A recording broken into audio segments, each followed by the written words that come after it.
Judge Garrison has completed his placings in the Summer Yearling Heifer class in the International Junior Holstein Show.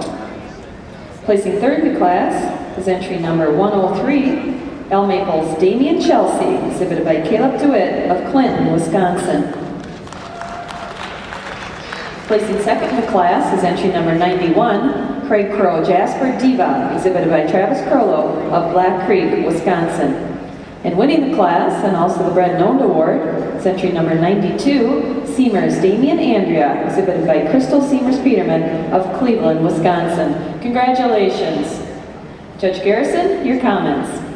Well, here in the Summer Yearling class, I'm starting to have, for me, the final analysis for me is just quite a lot more correct, particularly in how she handles her rear feet and legs compared to the heifers that are in the second and third holes today. This heifer is a very straight line heifer. She certainly is a stylish heifer from the rail. You can pull her in line and I think it becomes more obvious because of her added advantage she has over the second heifer up through her front end. She blends nicely from her neck back into the shoulder. She's a heifer that I think just has that added extension of body, just an extra rib longer than the second heifer, a heifer that's probably just a tick stronger through her loin than this next heifer. And along with that big advantage that she has in having more width at the hock and a much more desirable set to the rear leg than does this second heifer. I'll admit the second heifer is a heifer that on the first glance it made it a little close for me because you really do admire her for that length of rib that she's got. She is just a tick longer rib, just a little more depth of rear rib, just a bit more of her in that respect than the heifer that wins the class.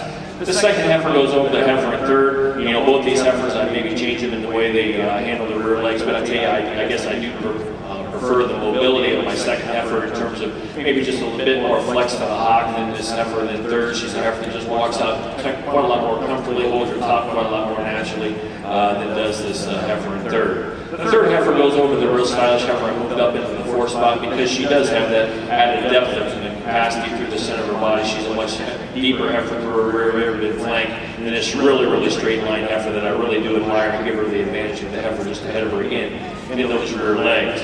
She's a heifer that I think uses her cleanliness and angularity. She's just a little longer, more feminine up through her front end. She's certainly a lot cleaner out over the top. She's a heifer that gives you quite a lot more angular appearance when you get to that rear view than this uphill, wide, powerful kind of a heifer that I've got next in line. For me, she kind of fits in logically because she is just quite a lot more heifer than a couple of young heifers that I've got in the class. She uses that advantage in growthiness, her overall width and power and strength to go over this pair of real dairy and angular black heifers next in line. Congratulations.